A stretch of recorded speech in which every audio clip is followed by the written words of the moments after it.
할렐루야. 오늘도 말씀과 함께하는 여러분을 주님의 이름으로 축복합니다. 오늘 말씀은 창세기 37장입니다. 오늘 본문 창세기 37장부터 이제 마지막 장 50장까지는 두 군데 정도를 제외하면 야곱의 아들 요셉에게 초점이 맞추어집니다. 오늘 말씀은 요셉이 애굽으로 팔려가게 된 과정을 보여줍니다. 먼저 1절부터 11절은 아버지의 특별한 사랑을 받은 요셉이 형들로부터 미움을 받게 된 이야기이고, 12절부터 17절은 요셉이 아버지의 심부름으로 양을 치는 형들을 찾아가는 내용입니다. 18절부터 24절은 요셉의 형들이 그를 죽이려 한 이야기이고, 25절부터 30절은 요셉의 형들이 그를 애굽으로 가는 상인들에게 파는 이야기입니다. 31절부터 36절은 요셉이 죽었다고 생각하는 야곱이 슬퍼하는 내용입니다. 다음은 말씀 묵상입니다. 첫 번째 묵상 포인트는 야곱의 아픈 가정사입니다. 야곱의 가정에는 그동안 가족 간의 불화와 갈등, 그리고 자녀들의 문제가 항상 존재해 왔습니다. 젊은 시절 야곱은 형 에서와 불화하여 극한 대립을 경험했었죠. 그 결과 형과 함께 살 수 없어서 오랜 세월 힘든 타향살이를 해야 했습니다. 바단 아람에서 결혼하여 가정을 이루었을 때 그의 두 아내인 레아와 라헬은 서로 시기하며 경쟁적으로 자식을 낳았습니다.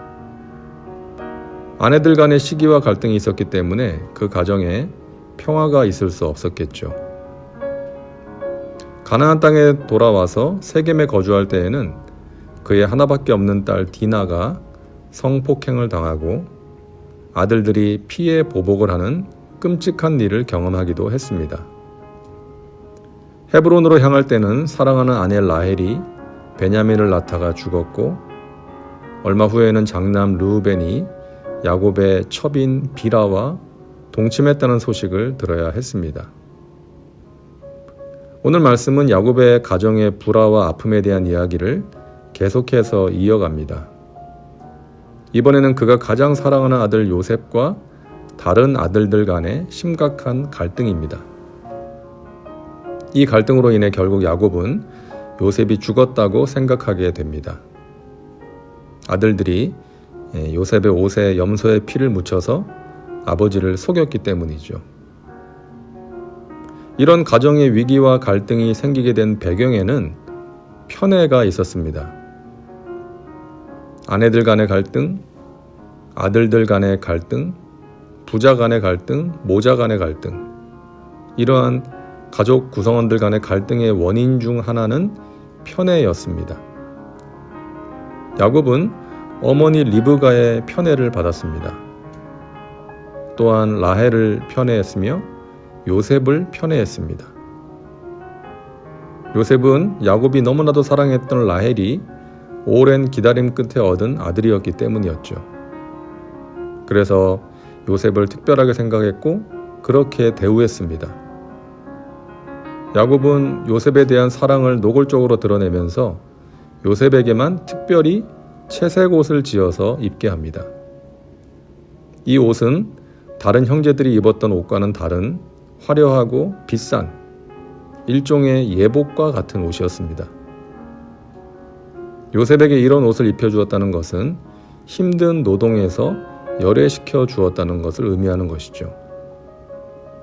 이러한 편애는 가족들을 분노케 했고 서로 미워하게 함으로써 가정의 평화가 깨어지게 되었던 것입니다. 이처럼 편애는 가족들의 마음에 상처를 주고 가정의 평화를 깨뜨리는 것입니다. 자식은 모두가 하나님이 주신 선물이요 존귀한 인격체라는 것을 잊지 말고 자식들 모두에게 골고루 사랑을 주어야 하는 것입니다. 두 번째 묵상 포인트는 요셉의 꿈입니다. 요셉은 어느 날 꿈을 꿉니다. 두 가지 꿈이었죠. 밭에서 곡식단을 묶고 있는데 자신의 곡식단은 일어서고 형들의 곡식단은 자신의 곡식단에게 절을 하는 꿈이었습니다. 그리고 해와 달과 11별이 자신에게 절을 하는 꿈이었습니다. 그 꿈으로 인해 요셉은 형들에게 더욱 미움을 받게 되었죠. 여기서 우리가 생각해야 할 것이 있습니다. 요셉의 꿈은 자기가 원해서 가진 꿈이 아니었다는 것입니다. 자기가 스스로 만들어서 가진 꿈이 아니었어요. 어느 날 하나님이 그에게 주신 꿈이었습니다. 그 꿈은 장차 요셉이 애굽의 총리가 되어 많은 백성들을 기근에서 구하는 하나님의 계획이었습니다.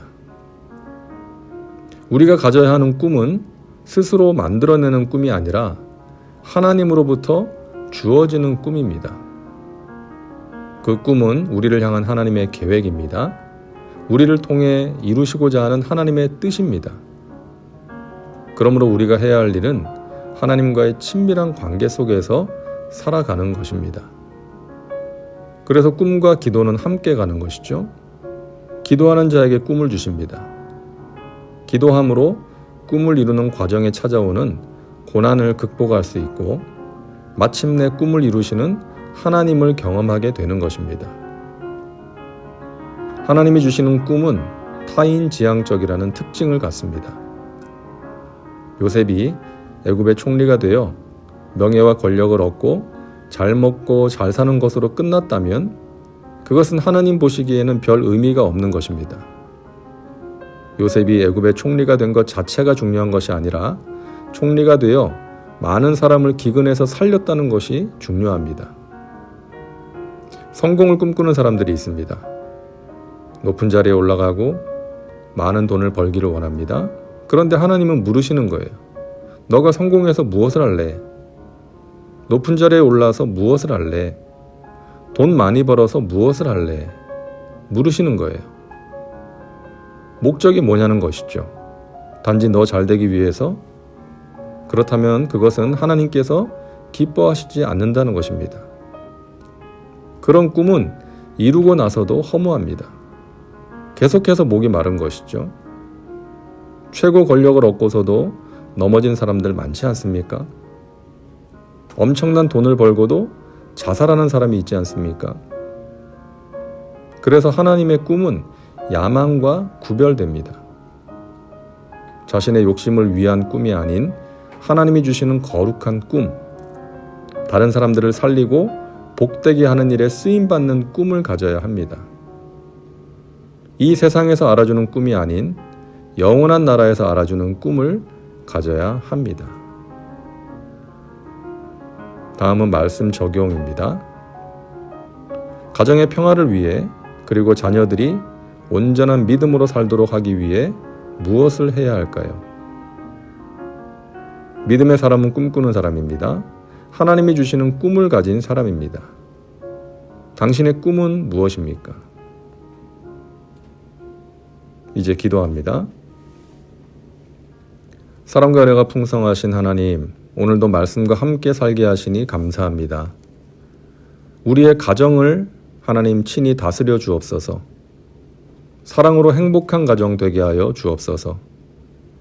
가족들 모두가 온전한 믿음의 사람 되게 하여 주옵시고 하나님과 동행하며 하나님이 주시는 거룩한 꿈을 가지고 하나님의 나라와 의를 위해 귀하게 쓰임받는 복된 삶을 살게 하여 주옵소서. 예수님의 이름으로 기도하옵나이다. 아멘.